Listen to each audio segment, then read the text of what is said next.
Hello, everybody, and welcome back to your weekly therapy session, the Broadway Jets YouTube channel. You'll know me from Twitter as NYJ Mike. I'm joined as always by the master of receipts, NYJ Matt. And Matt, the Jets did the unthinkable.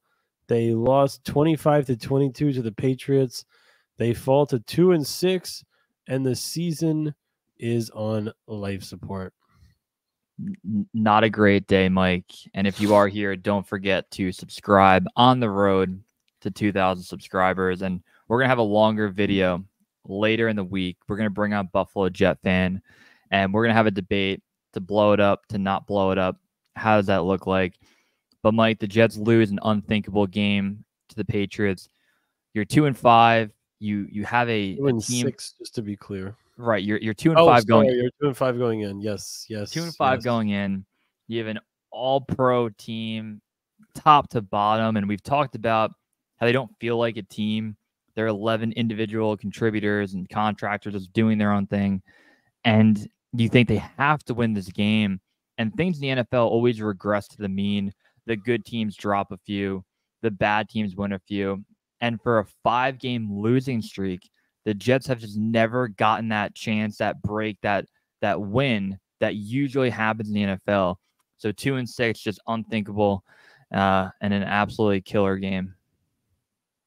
Yeah, it's just so sad, Matt, because it's not what was supposed to happen.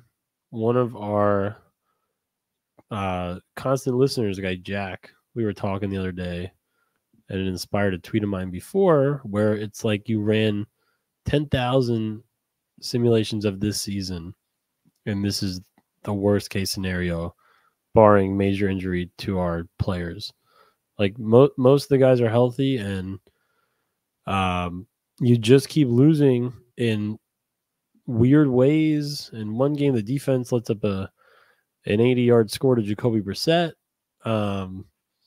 At another game, there's a drop pass from Garrett Wilson that bounces off and goes right to the other team, and maybe a weird weather game.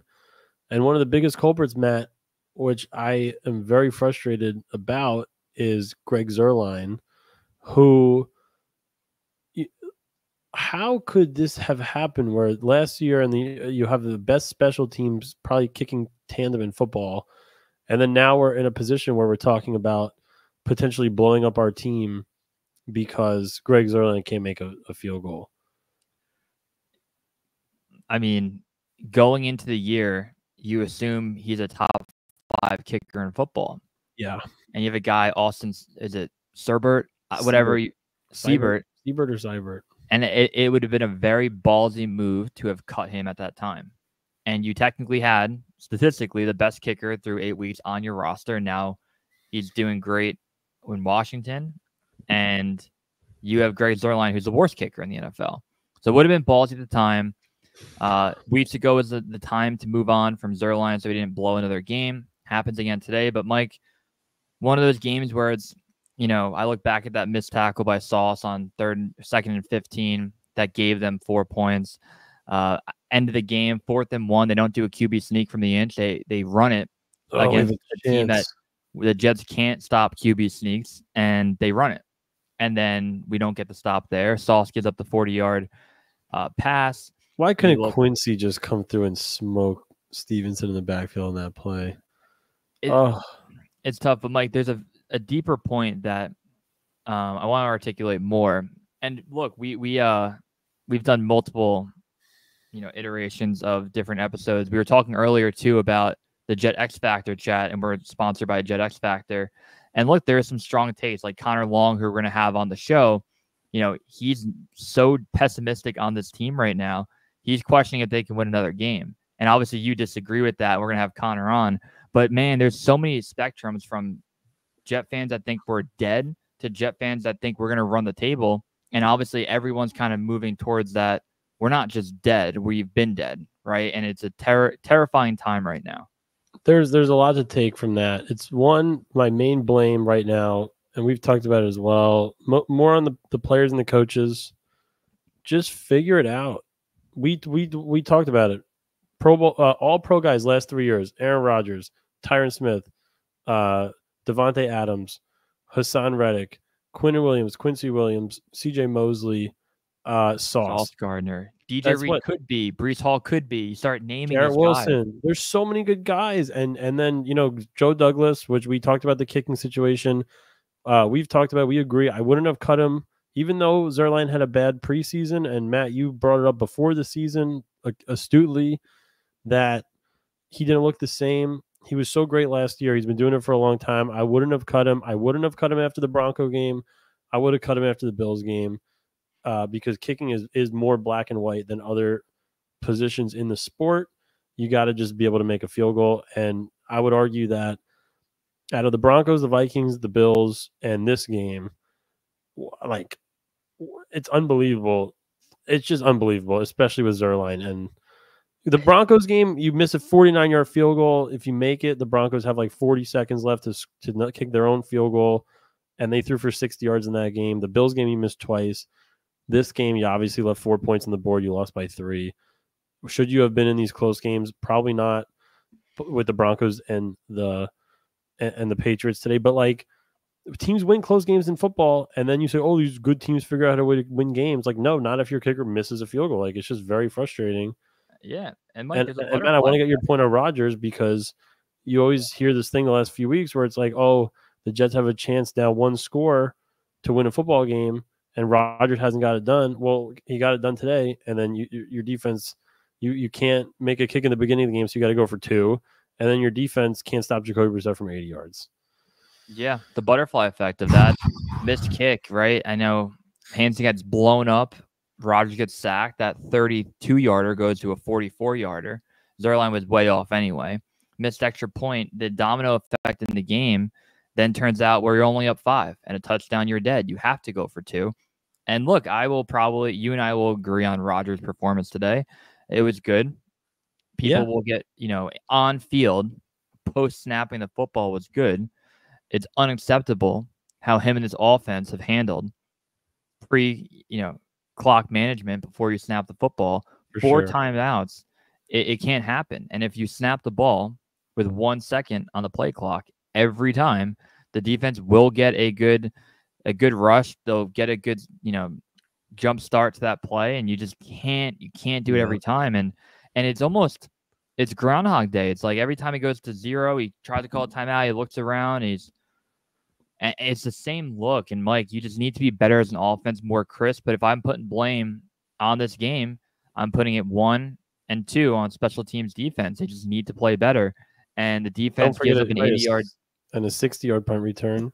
60-yard punt return. Special teams defense got us there. And Mike, the one thing that kind of scares me, and we talked about it too earlier, when we had a chance to FaceTime, is when you're 18, when you're 20, when you're 22, you're a fan of your team. Even in the worst years, watching a Jet game is like an experience with family, with friends, and all day you're looking forward to it. And 1 o'clock hits. Today it really felt different, and it's probably that 2-5 taste when you have Super Bowl aspirations before the year. But I'm watching this game not as like, I'm almost observing it instead of rooting for it. And that's very scary to feel as a fan. And maybe it's because I'm getting older. Maybe it's because, again, they're down when they should be up. But, Mike, when Brown Allen scores that touchdown, my first thought isn't, oh, we're about to win this football game. It's, we need this 2-point conversion, and we can't give a touchdown. Like, there was no cheering after Brown Allen scored. And I remember sitting back, and I'm like, that was different. Why didn't I jump up and high-five someone? It's just a very weird feeling, Mike. And I don't know if it's age or I don't know if it's the 2024 season killing me, but it's one or the other. I think it's a little bit of the latter, and we've gotten beat down a lot. And, we're so loyal, and we put so much into this thing that technically doesn't matter in the world, but we love it and it's fun. And they just need to reward us with a little bit just to give that taste again. Like, yeah, even I was texting my buddy Pat, who's a listener, and I texted him just like a frowny face at 4:15, and he didn't answer for a while, and I was like, oh no. So I texted him back like an hour later. I'm like, how you feeling? Just double text Pat. I double texted my boy. Yeah, I was just like, it just sucks. Like, it's just not right. It's like when you text a girl. Thankfully, I'm 6 years in a relationship. I don't have to worry about it. But you text a girl, no answer. You're afforded one more text, and if they don't, like, you have to burn your phone at that point.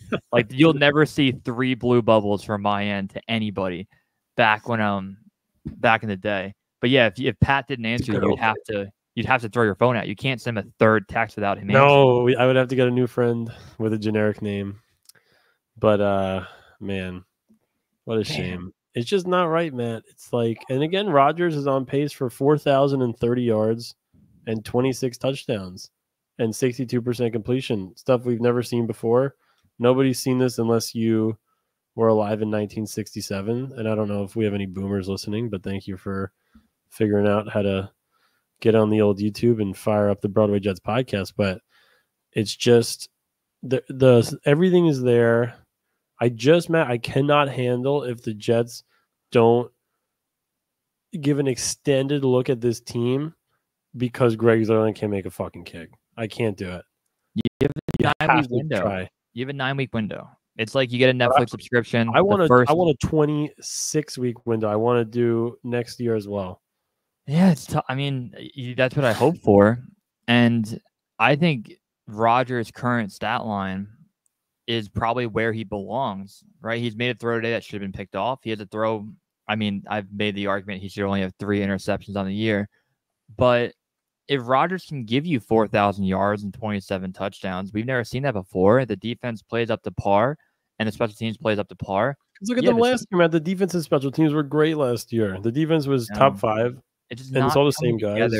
Little defensive line issues. Like, it's like the How I Met Your Mother episode where the window, right? The window being open and closed, and you can love a girl, and they could be dating someone, and then they could break up, and you're actually in a relationship, and you just never find that link. And that's how the Jets feel right now. They have all the pieces together, and it's never coming together at the right year. 2022 defense great. 2023 offense and defense great. 2024 the offense is actually scoring points, but you can't finish drives with field goals or extra points, and the defense has been soft. So you put it all together. The offense would have been great, but Rodgers got hurt, right? That's the point. Yeah. But it's all right there. Mike. It's right there, Matt. What is it?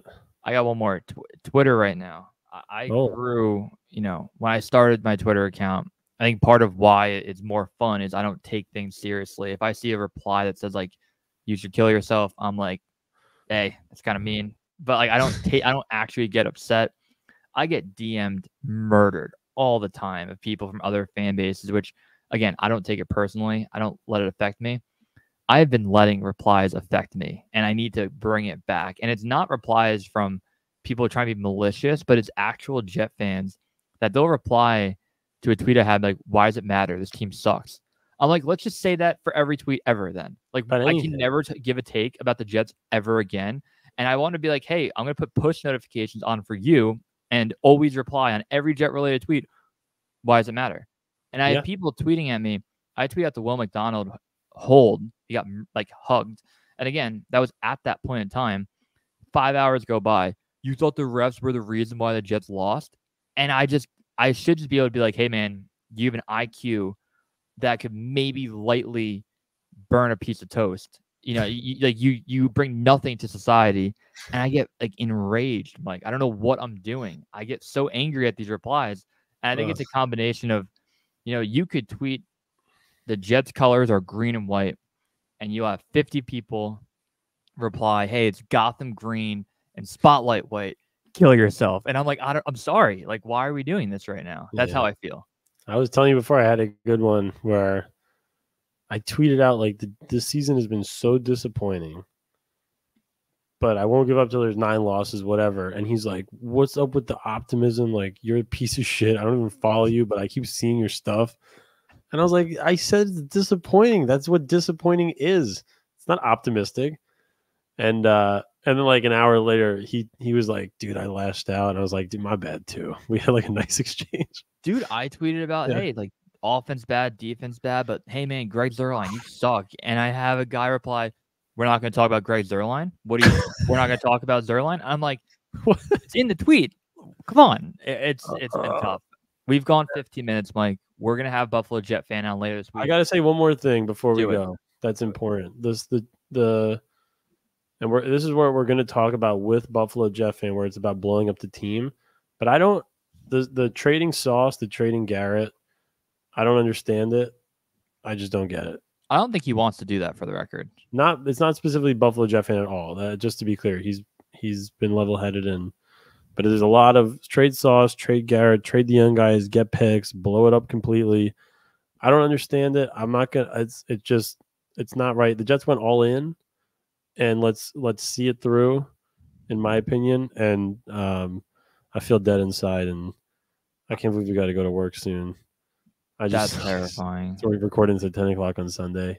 I will say, when Buffalo Jet fan, you had the debate, I'm the moderator, and I'm just going to be so biased. Like, I'm not going to fact check. Yeah. Fact check him like 15 times and don't say anything to me. Be sick. No, but Buffalo Jet fan, if you're watching, I will keep it fair, but I need a plan. So people that want to blow it up, I don't think Buffalo Jet fans like trade the entire team. We'll but see.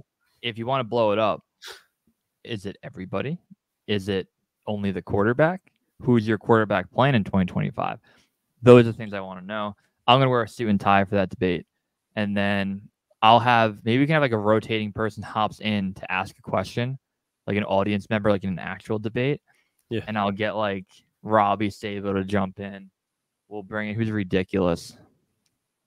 We'll get like Jude, Cali Jets. We'll get everybody to come through. But again, we would have to plan it. And you and I don't plan. We just hit record and then post a video after 5 minutes. So, all right, I got to run. I got to do work. You know what, Matt? We're going to win. We're going to go 7-2 and make the playoffs. That's all I got. Why not 9-0?